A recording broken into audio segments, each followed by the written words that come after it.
This is Abhishek Tiwari and you are watching me on Abhay ज्ञान।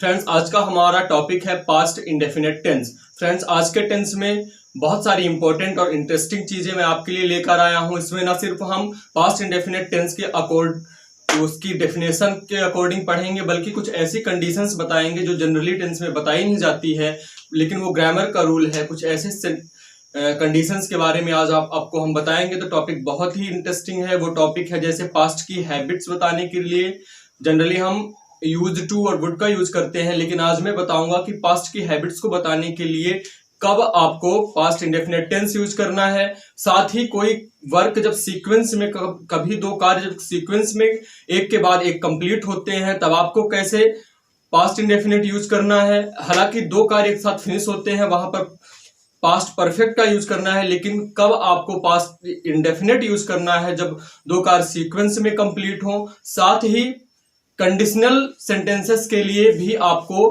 मैं बताऊंगा कि पास्ट इंडेफिनिट कैसे यूज करते हैं। तो आप वीडियो में लास्ट तक बने रहिए। आज का वीडियो बहुत ही ज्यादा इंटरेस्टिंग है। साथ ही अगर आपने आज के पहले वीडियोस नहीं देखे हैं तो मैं आपको रिकमेंड करूंगा कि आप वो वीडियोस जरूर देख लें, क्योंकि पहले के वीडियोस में सारी बेसिक चीजें डिस्कस की गई हैं जो बहुत ही इंपॉर्टेंट है और काफी एडवांस लेवल की भी हैं, बहुत अच्छी हैं। तो आप अगर किसी गवर्नमेंट सेक्टर के कॉम्पिटिटिव एग्जाम्स की प्रिपरेशन कर रहे हैं या फिर आप कॉलेज या स्कूल के एग्जाम्स की प्रिपरेशन कर रहे हैं या आप स्पोकन इंग्लिश लर्न कर रहे हैं, तो ये सारी चीजें आपके लिए बहुत इंपॉर्टेंट है। तो बिना किसी देरी के आइए स्टार्ट करते हैं हमारा आज का टॉपिक पास्ट इंडेफिनिट टेंस। तो सबसे पहले इसकी हम डेफिनेशन देखेंगे। तो past indefinite tense is a tense which always talk about any action which is completed और फिनिश्ड इन द पास्ट। यानी पास्ट इंडेफिनिट टेंस वह टेंस है जो भूतकाल में पूर्ण हुई घटनाओं या इवेंट्स के बारे में या कार्यों के बारे में बात करता है। ये इसकी डेफिनेशन है। जैसे मैंने क्रिकेट खेला, यहां पर आपने देखा कि क्रिकेट खेलने का कार्य जो है वो कंप्लीट हो चुका है। तो इस तरह सेंटेंस होते हैं पास्ट इंडेफिनिट टेंस के। एक चीज और कि हम जब प्रेजेंट परफेक्ट पढ़ रहे थे तो वहां भी इसी तरह के कुछ सेंटेंसेस आपने देखा था, लेकिन वहां भी मैंने आपको बताया था कि पास्ट इंडेफिनिट में और पास्ट परफेक्ट में क्या डिफरेंट है, आपको कंफ्यूज नहीं होना है। तो हाँ, ये चीज मैंने मेंशन की थी। तो आप वो वीडियो अगर देख चुके हैं तो आप बिल्कुल कंफ्यूज नहीं होंगे। अगर आपने नहीं देखा है तो वो वीडियो आप जरूर देखें, क्योंकि हर कोई चीज हम हर जगह मेंशन नहीं कर सकते, ताकि इससे वीडियो काफी लंबा हो जाता है। तो ये था एग्जांपल, जैसे तुमने पत्र लिखा। तो इस तरह जो कार्य फिनिश हो चुके हैं, पास्ट में पूरी तरह कंप्लीट हो चुके हैं, उनके लिए हम यूज करते हैं पास्ट इंडेफिनिट टेंस। अब पूरे टेंस का जो बेसिक स्ट्रक्चर होता है subject plus verb plus object, इसके बारे में बात करते हैं।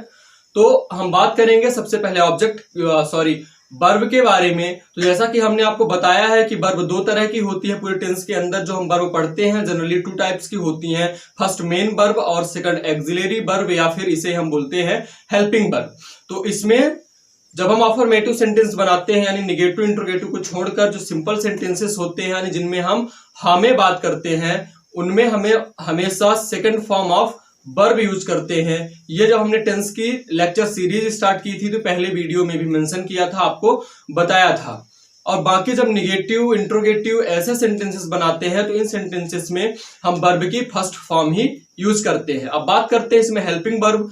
तो इसमें जो अफर्मेटिव या सिंपल सेंटेंसेस है उनमें किसी भी प्रकार की हेल्पिंग वर्ब प्रोवाइड नहीं कराई गई है, जबकि जब हम निगेटिव या इंट्रोगेटिव सेंटेंसेस बनाते हैं तो हाँ, हमें डिड हेल्पिंग वर्ब के रूप में यूज करना होता है। एक चीज और, यहां सिर्फ एक ही हेल्पिंग वर्ब दी गई है डिड। इसके पहले हम जनरली 2 या 3 हेल्पिंग वर्ब पढ़ चुके हैं, लेकिन यहां भी जो सब्जेक्ट है वो कोई भी हो, first person, second person, third person, singular, plural, जो भी हो, अगर हम पास्ट इंडेफिनिट के निगेटिव सेंटेंस फ्रेम करेंगे तो वहां हम एक ही हेल्पिंग वर्ब यूज करेंगे, डिड। ये थे कुछ basics points related with past indefinite tense. Past indefinite tense को हम सिंपल पास्ट भी कहते हैं, जिस तरह हम प्रेजेंट इंडेफिनिट को सिंपल प्रेजेंट टेंस कहते हैं। तो ये थे बेसिक पॉइंट्स। आई होप आपको अच्छी तरह से समझ में आ गया होगा।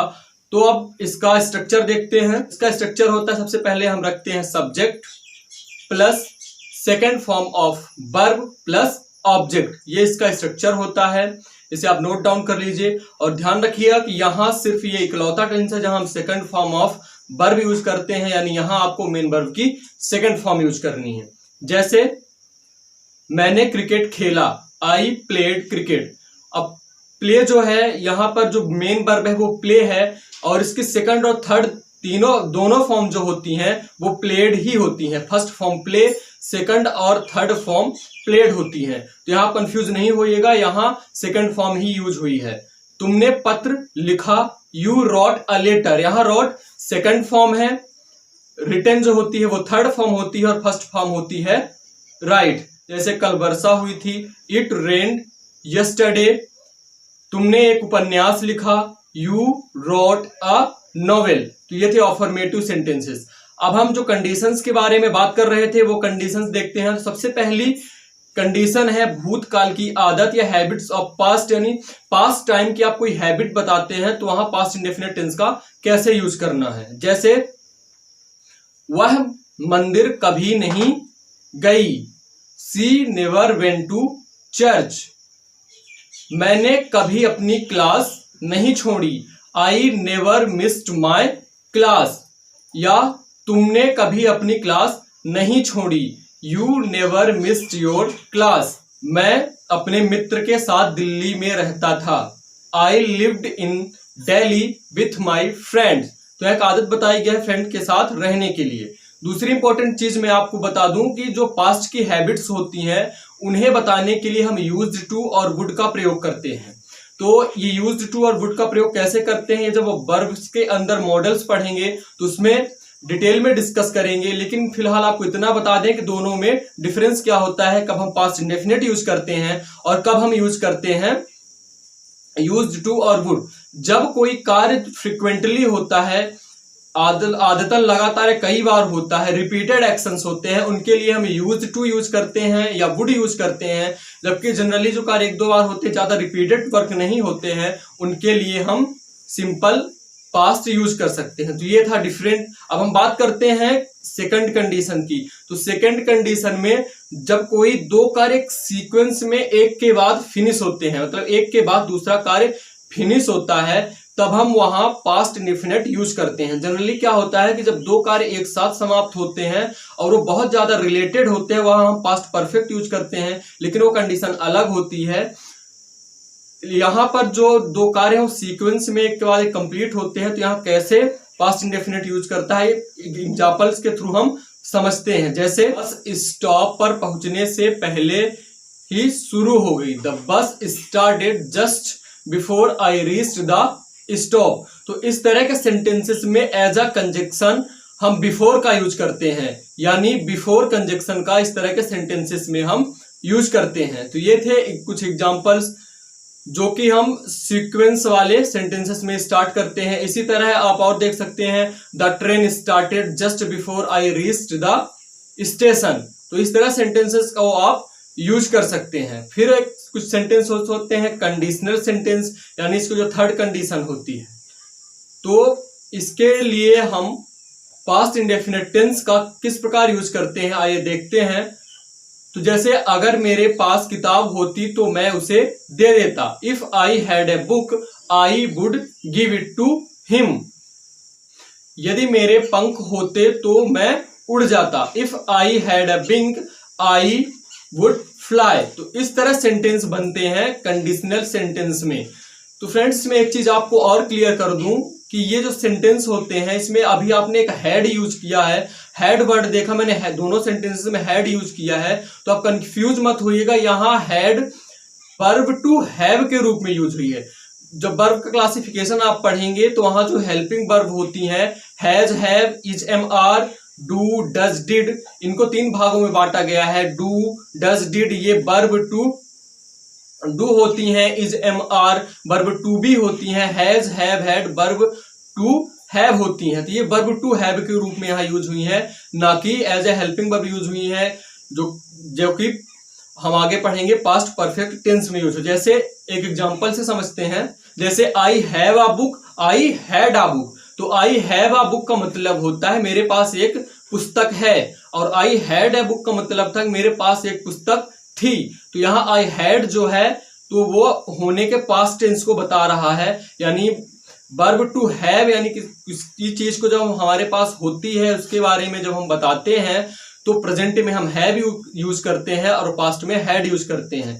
तो जो यहाँ पर हैड आया है वो वर्ब टू हैव के रूप में ही आया है। तो ये कंडीशनल सेंटेंस होते हैं।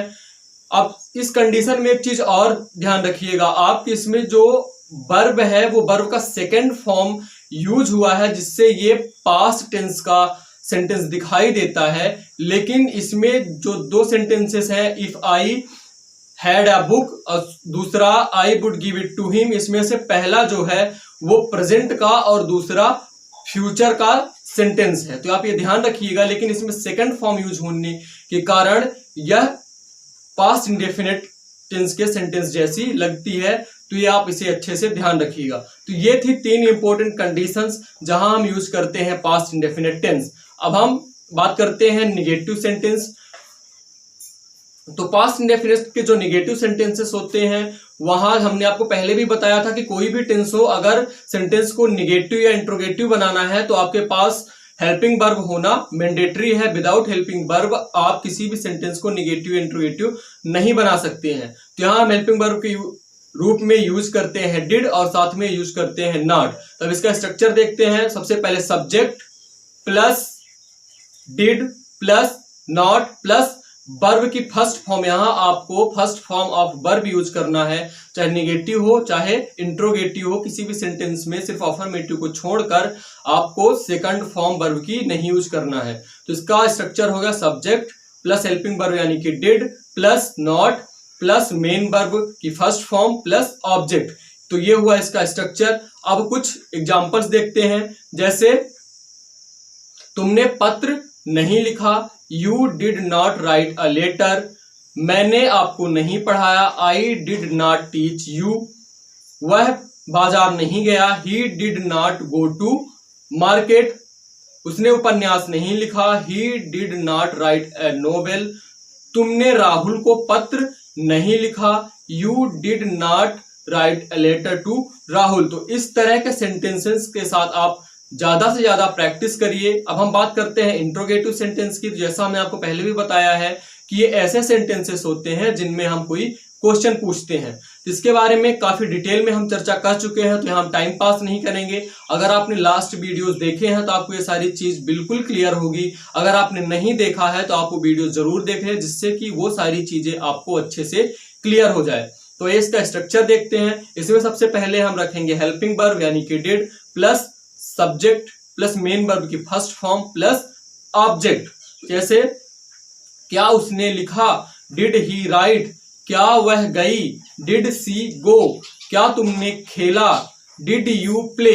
यह चीज ध्यान रखिएगा कि सिर्फ एक ही हेल्पिंग वर्ब है डिड। तो हर तरह के सेंटेंस में चाहे कोई भी सब्जेक्ट हो, थर्ड पर्सन, सेकंड पर्सन या फिर फर्स्ट पर्सन हो, कोई भी सेंटेंस हो, यहां हम डिड यूज करेंगे। तो इस तरह सेंटेंसेस के साथ आप और ज्यादा से ज्यादा प्रैक्टिस करिए। अब बात करते हैं हम डबल इंट्रोगेटिव सेंटेंसेस की। तो ये ऐसे सेंटेंसेस होते हैं जिनमें हम क्वेश्चंस पूछते हैं और उनको हम यस और नो में आंसर नहीं कर सकते हैं। अब इसका स्ट्रक्चर देखते हैं। तो इसमें सबसे पहले रखा जाता है क्वेश्चन वर्ड यानी WH word plus helping verb plus subject plus main verb. यहां भी मेन वर्ब की फर्स्ट फॉर्म ही आपको यूज करनी है प्लस ऑब्जेक्ट। ये क्या होता है डबल इंट्रोगेटिव और सिंपल इंट्रोगेटिव, इसके पहले के वीडियोस में 3-4 वीडियोस में हमने काफी डिटेल में चर्चा की है। तो अगर आप इनके बारे में जानना चाहते हैं बेसिक्स तो आप उन वीडियोस को जरूर देखिए, आप वो वीडियोस देख सकते हैं। तो अब हम एग्जांपल्स देखेंगे डबल इंट्रोगेटिव सेंटेंस के। जैसे पिताजी कहाँ गए थे। यहाँ आप देख रहे हैं पिताजी कहाँ गए थे। यहाँ आप यस और नो में आंसर नहीं कर सकते हैं, यहाँ आपको इंफॉर्मेशन देनी पड़ेगी। तो वेयर डिड फादर गो यानी पिताजी कहाँ गए थे। ये था डबल इंट्रोगेटिव। अब हम बात करेंगे इंट्रोगेटिव विथ नेगेटिव सेंटेंसेस की।